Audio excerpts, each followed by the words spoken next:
We're now joined by Sanho Tree. He's Director of Drug Policy at the Institute for Policy Studies, and he's live from Washington, D.C. Thank you very much for being on Al Jazeera. So how big a strike is the arrest of El Chapo, and whose victory is this? Is it the Mexicans or Americans? Well, it's probably a joint operation in terms of perhaps the U.S. Aiding with intelligence, but it was a Mexican capture. And today they're, celebrating and having a party, but there may be a hangover around the corner in the coming weeks or months. That is to say, they've created now a power vacuum. If the succession does not go well, the lieutenants of the Sinaloa Federation may fight amongst themselves. It may fracture, or the rival cartels may sense weakness or division and try to move in on their territory, which is very valuable trafficking routes. And that's where the real violence comes in. And so at the end of this process, however many years it takes, the turf wars will die down eventually, but there will still be drug traffickers to the United States. Right. There always have been. It's been going for decades. And so to what end is this a victory? That's the question for me.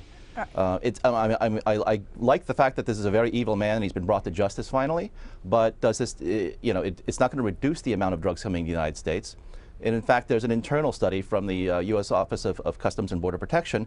Their intelligence unit came to the conclusion that going after kingpins and arresting high-level drug traffickers has no discernible impact on the flow of drugs in the United States. So you believe this won't mean the end of his empire? He reigned, though, over a worldwide multi-billion dollar drug empire that supplies much of the illicit drugs into the United States. Surely, though, he must have been grooming a successor. Will there be a smooth transition, you think, to a new leader, or are we going to see a power struggle now within this drug cartel?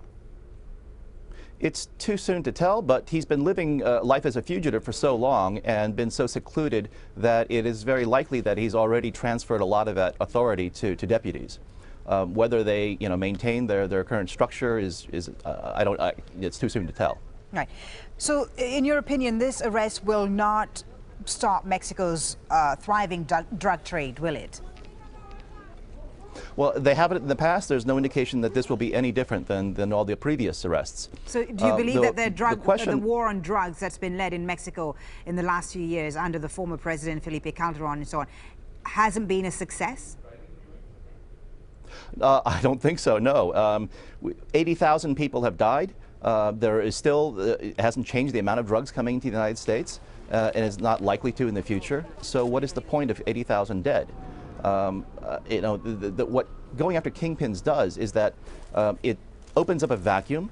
Then junior, cartel leaders try to take power, who are less experienced, more prone to violence, more rash, and that's not a good thing for society as a whole.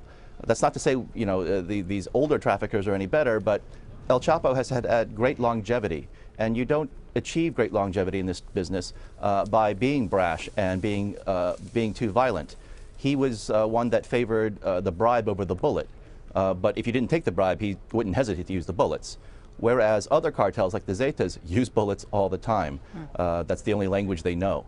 Okay. So I think that a lot of people are saying, why don't you targeting the much more violent cartels, the more problematic ones, who are also getting involved in extortion and kidnapping and that sort of thing, things that hurt people's daily lives. Okay, that should be the priority. Sanho Tree, thank you very much for your insight. Drug policy analyst Sanho Tree joining us there live from D.C. Thanks for your time.